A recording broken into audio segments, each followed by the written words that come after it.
really thought of herself as a drummer. Is that right? Which is amazing to me. Didn't she know how well she sang? She did, but I'd heard stories through the years that being really thought of herself as a drummer. Is that right? Which is amazing to me. Didn't she know how well she sang? She did. But I'd heard stories through the years that Bing Crosby always thought of himself as a golfer who sang. Karen, for as much as she loved to sing, and it was inborn, obviously, the dazzling aura, the angelic voice, but behind the stage lights lies a cruel truth that few know. Karen Carpenter's life was not just a story of dazzling success, but also a tragedy of loneliness and invisible pressures that slowly destroyed her. For years, rumors of tense family relationships, strict control, and shocking secrets have swirled around. And now Richard Carpenter, her brother and lifelong companion, has finally broken his silence, confirming what really happened behind the scenes. But the little Colos, because it brought out the greatness in Karen and my arranging abilities and everyone who was involved in making it. Karen Carpenter was born on March 2, 1950, in New Haven, Connecticut.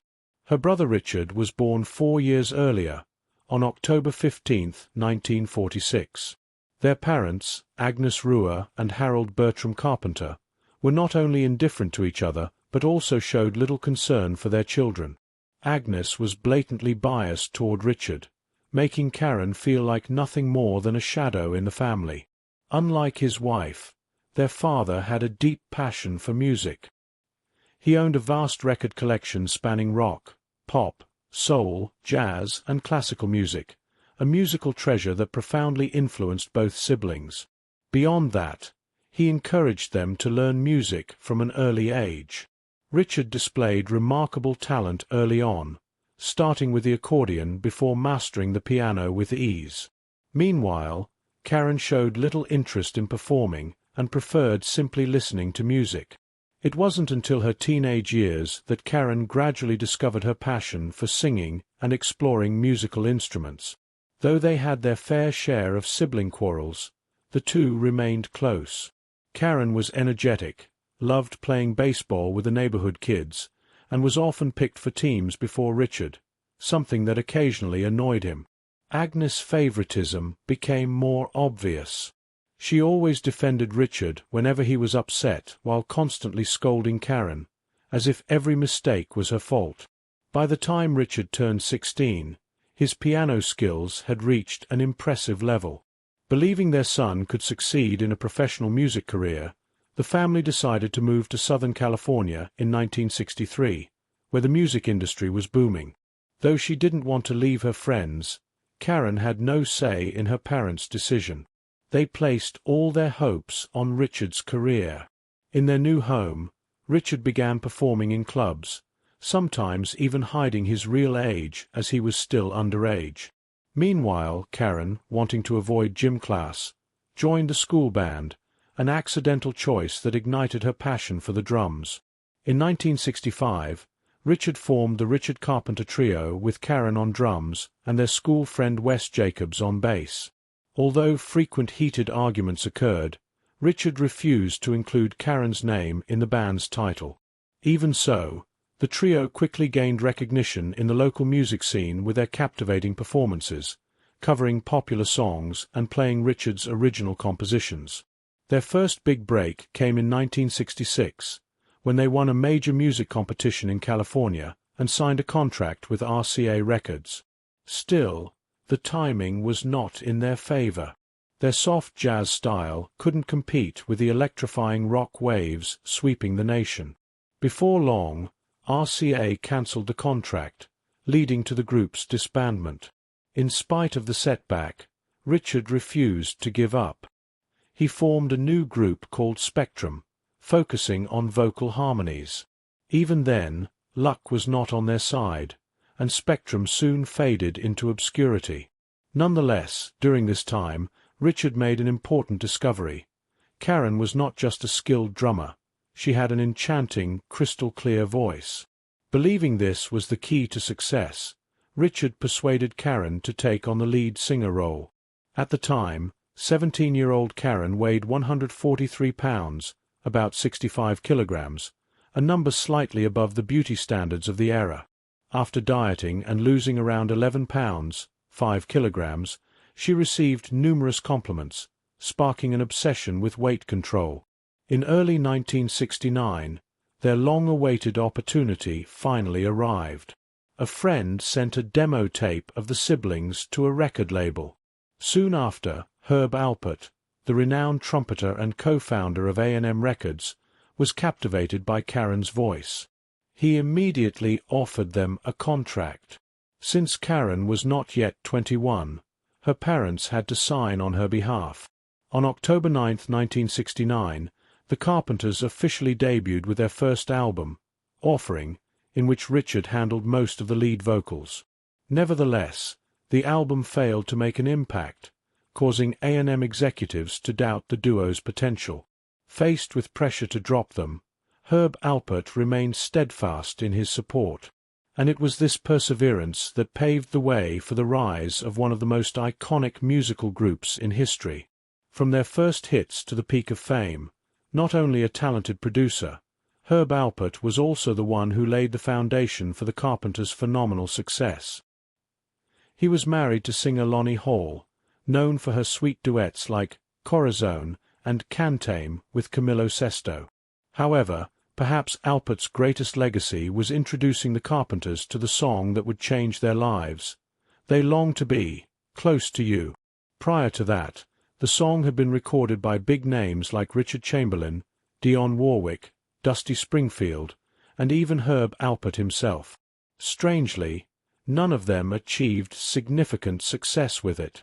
Alpert believed that Karen and Richard could make a difference, and he was right. Although initially hesitant, the siblings decided to give it a try. On May 14, 1970, Close to You was officially released and immediately became a nationwide sensation. Within 6 months, the song sold 3 million copies, and on July 25, 1970, it reached number 1 on the Billboard Hot 100 chart, marking the first hit of their career. Success followed success. In late 1970, while watching a wedding commercial on TV, Richard heard a short melody that sparked a new idea. From that fleeting tune, he composed We've Only Just Begun, a song about romantic new beginnings. Just 3 months after the triumph of Close to You, the new song was released on August 21, 1970, and once again made waves.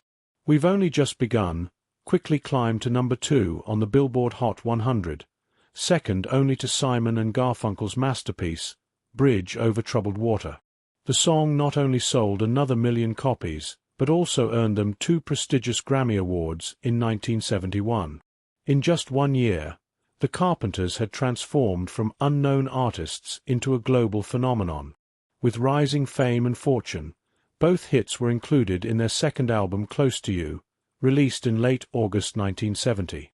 The album became an instant sensation, cementing the Carpenters' status as A-list stars. Not stopping there, on January 15, 1971, Karen released For All We Know. Once again, the song touched the hearts of millions, reaching number 3 on the Billboard Hot 100. As their career skyrocketed, the Carpenters continued to dominate the charts with more hit singles. On April 23, 1971, they released Rainy Days and Mondays, which soared to number 2.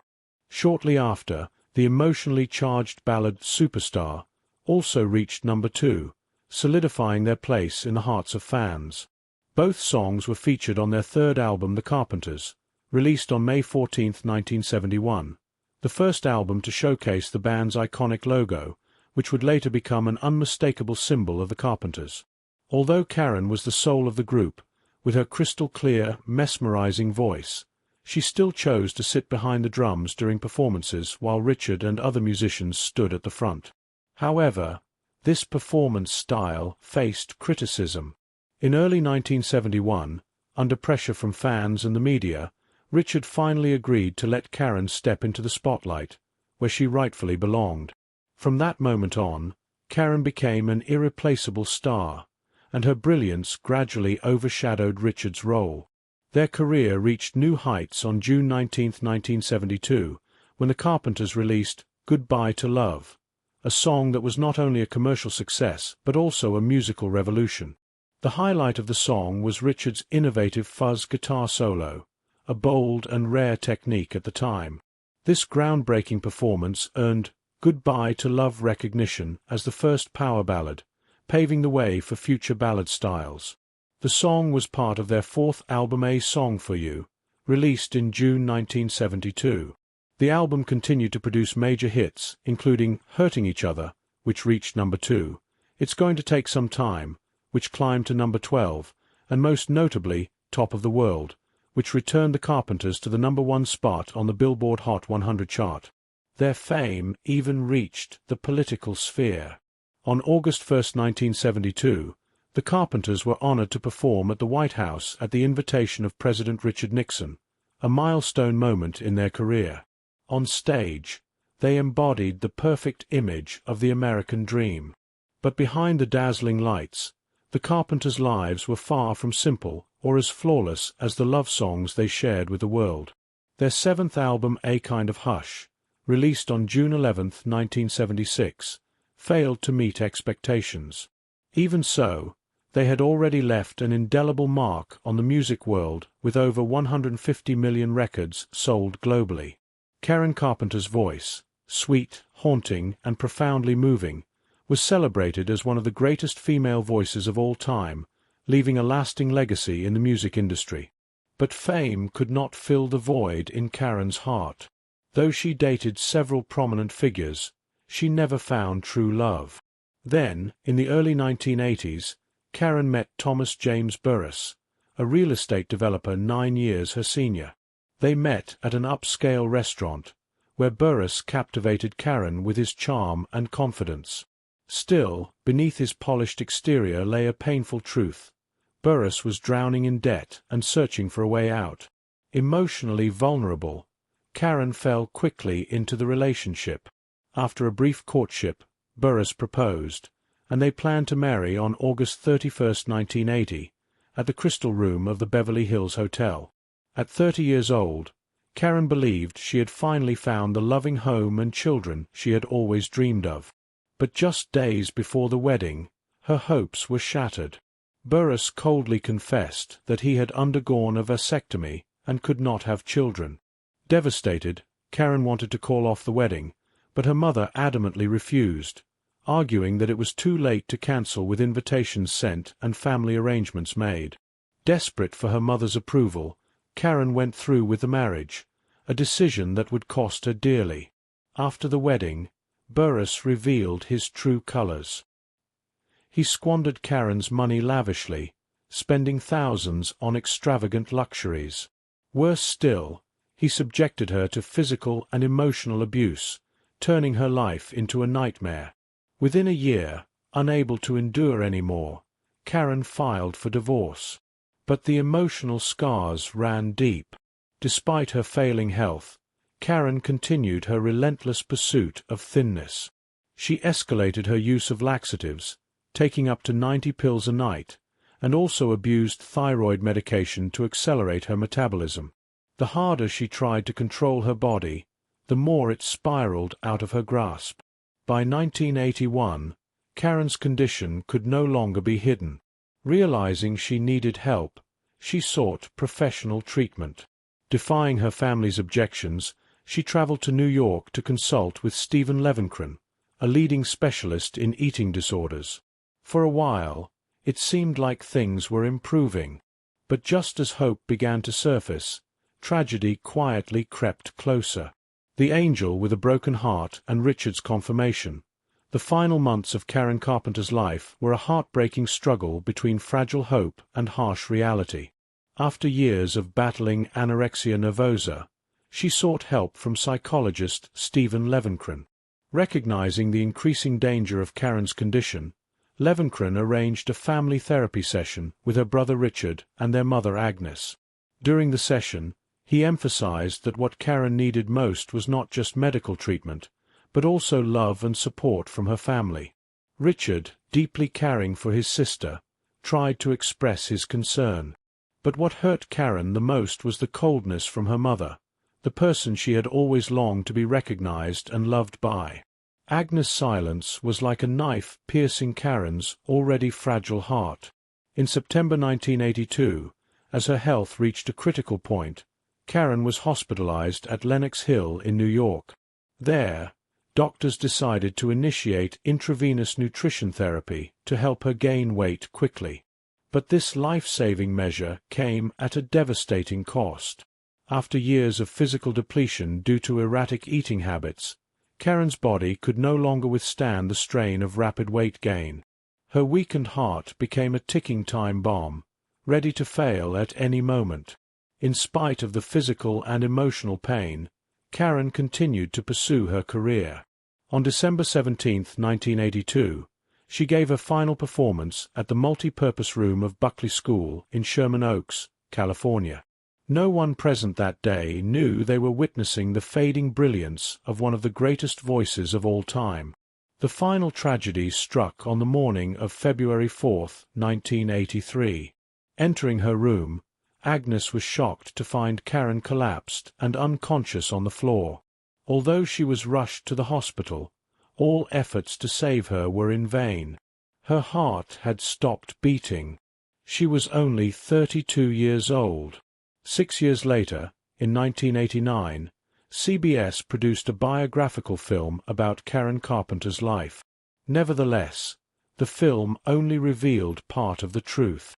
Richard and Agnes insisted on removing details that highlighted Karen's pain in seeking her mother's love and the family's internal conflicts. They wanted to preserve the image of a radiant Karen on stage, rather than exposing the heartbreaking reality behind the spotlight. Though initially hesitant to confront the pain of his loss, Richard Carpenter became the guardian of his sister's legacy. For years, he devoted himself to restoring, re-releasing, and remastering the Carpenters' recordings, allowing new generations of fans to experience the emotional depth and musical brilliance of their work. Under Richard's loving care, their music not only endured but also shone anew, transcending the boundaries of time. Beyond preserving their music, Richard also began sharing little-known behind-the-scenes stories. In a recent interview, he admitted, "There's so much about Karen that the public never knew. She wasn't just an angelic voice. She was a passionate person who carried an enormous amount of pain." From the quiet moments of daily life to the pressures of performing under the spotlight, Richard offered a candid and profound glimpse into the special bond between the siblings, both as talented musical collaborators and as emotional anchors for one another. Perhaps the most shocking revelation came when Richard finally confirmed a long-standing rumor. Karen endured immense pressure from our family, from the music industry, and from herself. I saw her gradually change, but none of us understood how serious the problem was. By the time we realized, it may have been too late. One of the most poignant milestones in Richard's effort to honor Karen's legacy was the release of her solo album in 1996. This project, which Karen had completed in 1979, was never released during her lifetime. The album was a bittersweet glimpse into the artistic path she might have pursued if fate had been kinder. Each track reflected her personal struggles and aspirations, revealing a more mature and daring musical style, a direction she never had the chance to fully explore. Richard acknowledged, "Karen never had the opportunity to show her true self. She wanted to break free from her established image and explore new musical dimensions. But she was held back. If her solo album had been released while she was alive, perhaps everything would have been different." Karen Carpenter's story ends with an unhealed tragedy, but the legacy she left behind lives on in every note and melody that has touched millions of hearts. From tender love songs to hauntingly sorrowful ballads, her voice remains an irreplaceable icon in the world of music. What do you think about Karen Carpenter's tumultuous journey? Do Richard's revelations change the way you view her? Share your thoughts below, and don't forget to follow us for more untold stories on our channel.